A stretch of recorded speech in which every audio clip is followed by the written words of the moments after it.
દુર્ઘટનામાં મૃત્યુ પામેલ નિર્દોષ લોકોને સહાય ચૂકવવા માટે ભરૂચ જિલ્લા લોક જનશક્તિ પાર્ટીના તમામ હોદ્દેદારો, કાર્યકરો સહિત નાગરિકો દ્વારા કલેક્ટર મારફતે મુખ્યમંત્રી સહિતના ઉચ્ચ અધિકારીઓને આવેદનપત્ર આપવામાં આવ્યું। તારીખ 9/7/2025 બુધવારના રોજ પાદરા બોરસદને જોડતો મહીસાગર નદી ઉપર બનેલો ગંભીરા બ્રિજ તૂટી પડવાની દુઃખદ ઘટના બની હતી, જેમાં 18 જેટલા નિર્દોષ લોકોએ આ દુર્ઘટનામાં પોતાના જીવ ગુમાવ્યા હતા અને ઘણા લોકો ગંભીર રીતે ઘવાયા હતા, જે લોકોની સારવાર હજુ પણ હોસ્પિટલમાં ચાલી રહી છે। આ દુર્ઘટનામાં મૃત્યુ પામેલ લોકોને ગુજરાત સરકાર તરફથી ₹50 લાખની સહાય જાહેર કરવામાં આવે તથા ઘાયલ દર્દીઓને જરૂરિયાત મુજબ સહાય આપવામાં આવે એ બાબતે તારીખ 11/7/2025 શુક્રવારના રોજ ભરૂચ જિલ્લા લોક જનશક્તિ પાર્ટીના તમામ હોદ્દેદારો, કાર્યકરો અને અન્ય શહેરના નાગરિકો દ્વારા ભરૂચ જિલ્લા કલેક્ટર મારફતે ગુજરાત રાજ્યના રાજ્યપાલને, મુખ્યમંત્રીને અને માર્ગ મકાન મંત્રીને આવેદનપત્ર પાઠવવામાં આવ્યું હતું અને અમારી એ માંગ છે કે આ બ્રિજ દુર્ઘટનામાં દોષિત અધિકારીઓ સામે માનવવધનો ગુનો દાખલ કરવામાં આવે અને બેદરકાર અધિકારીઓને જેલના સળિયા પાછળ ધકેલવામાં આવે અને ગુજરાત રાજ્યના માર્ગ અને મકાન મંત્રી અને નૈતિકતાના ધોરણે તાત્કાલિક રાજીનામું આપી દેવું જોઈએ તેવી અમે માંગ કરી છે।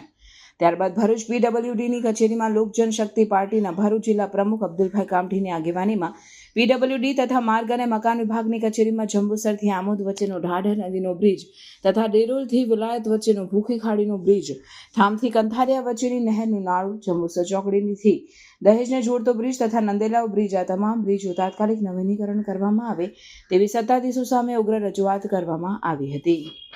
આજ રોજ તારીખ 11/7/2025 અને શુક્રવારના રોજ જે 9 તારીખે દુઃખદ ઘટના બની, જે પાદરા પાસે આવેલો ગંભીરા બ્રિજ દુર્ઘટનાગ્રસ્ત થતા એમાં તંત્રની બેદરકારીના કારણે 18 જેટલા લોકો આમાં મૃત્યુ પામેલા છે અને ઘણા લોકો આમાં ગંભીર રીતે ઘાયલ છે। અમે અલ્લાહને ઈશ્વરથી પહેલા તો દુઆ કરીએ કે જે લોકો આમાં મૃત્યુ પામેલા છે ઉપરવાળા એમની આત્માને શાંતિ આપે, જે લોકો ગંભીર રીતે હોસ્પિટલના બિછાને છે એ વહેલી તકે સાજા થઈ અને પોતાના પરિવાર પાસે જાય એવી અમે અલ્લાહની ઈશ્વરથી દુઆ કરીએ છીએ। અને આજની આ દુઃખદ ઘટનામાં તંત્રની બિલકુલ નિષ્કાળજી સાબિત થઈ રહેલી છે।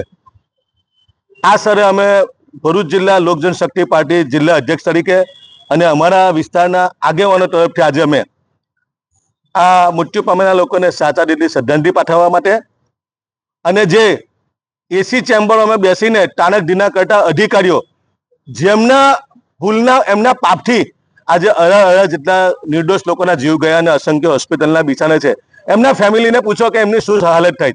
આજે એક દીકરાને, એક બેનને 4 દીકરીઓ પર એક દીકરો હતો અને એની બાધા પૂર્ણ કરવા જતા આજે દીકરો અને એનો પોતાનો પતિ અને દીકરી પર છીનવાઈ જતી હોય, આ તંત્રની ઢોર બેદરકારી છે। અમે જિલ્લા વહીવટી તંત્રને, ખાસ કરીને ગુજરાત સરકારના માર્ગ અને મકાન વિભાગના મંત્રીને નૈતિકતાના આધારે જો એમની પાસે નૈતિકતા બચી હોય તો તાત્કાલિક રાજીનામું આપવું જોઈએ। આ કોઈ પોલિટિકલ વાત નથી, પણ એક નિષ્પક્ષ વાત હોવી જોઈએ કે નૈતિકતા જો તમારી પાસે હોય તો તમારે તાત્કાલિક આ રાજીનામું આપવું જોઈએ। તમે લોકોના જીવ લેનાર ગુનેગાર છો।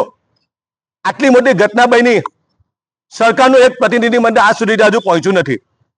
તમારી પાસે એવી કોઈ મશીનરી નથી કે 48 કલાક છો ડેટ બજેટ તમે બધા બહાર કરી શકો। જ્યારે મોટા મોટા તાઇફા કરવા હોય ત્યાં નીકળી પડો। આજે દુઃખ સાથે કહેવું પડે છે કે આ કોઈ પોલિટિકલ નહીં પણ સત્ય ઘટના છે। કાલે આપણી સાથે આ ઘટના બનશે। પ્રજા જાગૃત જો નહીં થાય તો આ એસીમાં ચેમ્બરના બેસતા અધિકારીઓ આવા જ તાનાકઢીન કરશે।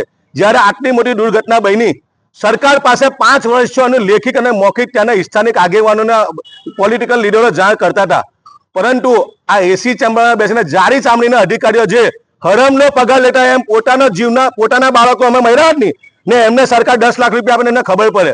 તમે ઇન્સાનની કિંમતની 10 લાખ રૂપિયા કિંમત નક્કી કરો। આજે માર્ગ અને મકાન મંત્રી જે લાગતા વળગતા અધિકારીઓ છે તે જ્યાં સ્થાનિક વહીવટી તંત્રની સામે માનવવધનો ગુનો દાખલ થવો જોઈએ અને અમને આ બધાને તમામ અધિકારીઓને, એન્જિનિયરો હોય, સ્થાનિક કક્ષાના એન્જિનિયર હોય કે જે કંઈ હોય, એમને જેલના સળિયા પાછળ ધકેલવામાં આવે તો ગુજરાત સરકાર કહેવાય કે તમે આ મૃતક લોકોને ખરા અર્થમાં ન્યાય આપ્યો। બાકી પૈસા તો હર લોકો આપે જ ને પૈસાથી કોઈની જિંદગી નથી ખરીદાતી। આજે એક એકનો દીકરો જતો રહ્યો, કોઈના બાપ ગયો, કોઈનો ભાઈ ગયો, લોકોના ઘરો ઉજળી ગયા અને સરકાર આરામથી ચેમ્બરોમાં બેઠી। આજે ના છૂટકે અમે રોડ પર આવ્યા। અમારે ભરૂચ જિલ્લાની પણ હાલત છે। તમે જુઓ કે જંબુસરથી આમોદને જોતો ઢાઢર નદીનો બ્રિજ બિલકુલ આ જ હાલતમાં છે। આવી જ રીતે ડેરોલથી વિલાયત જીઆઈડીસીને જોડતો એક બ્રિજ તદ્દન બિસ્માર હાલતમાં છે, બંધ છે, અને બીજો તૂટવાના આરે પડેલો છે, ભૂખી ખાડી. અને એક અહીં થમ ગામ પાસે મેન કેનાલનું મુખ્ય નાળું છે જંબુસર જતું, એ પણ તૂટવું છે. ગરમનું નાળું પણ બિલકુલ બિસ્માર હાલતમાં થઈ ગયું. અને જંબુસર બાયપાસ બ્રિજની હાલત ભવિષ્યમાં આ ઘટનાનું પુનરાવર્તન ભરૂચમાં થવાનું જ અમે તમે લેખિતમાં અહીંયા આપીએ. અને તમે અહીંયા જુઓ નંદેવાડા બીચ, એની પણ હાલત આજથી 2019માં અમે લેખિતમાં એક કમ્પ્લેન આપી હતી કે આ બ્રિજ ગમે ત્યારે પડશે, અને 2023-21માં એ બ્રિજ પડ્યો હતો. હજુ કે જો સરકાર નહીં જાગે તો સરકારે આમાં પણ શું સહાય ચૂકવવાની રાહ જુએ? સરકાર પાસે કોઈના લોકોના દીકરા કે દીકરી કે મા બાપની કોઈની કિંમત છે કે નહીં?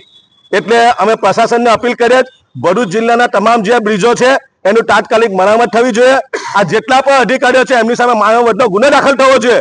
ભવિષ્યમાં આવી ઘટનાઓનું નિર્માણ ન થાય. અને ફરી વખત અમે અપીલ કરીએ કે માર્ગ અને મકાન મંત્રી અને આ વિભાગના તમામ અધિકારીઓએ નૈતિકતાના જોડે રાજીનામું આપવું જોઈએ, અને તમામની સામે ફોજદારી રાહે માનવ વધનો ગુનો દાખલ કરીને જેલના દરિયા પાસે ઢકલા હોય એવી ભરૂચ જિલ્લા લોક જનશક્તિ પાર્ટીના સમગ્ર આ વિસ્તારના યુવાનોની અમારી માંગ છે.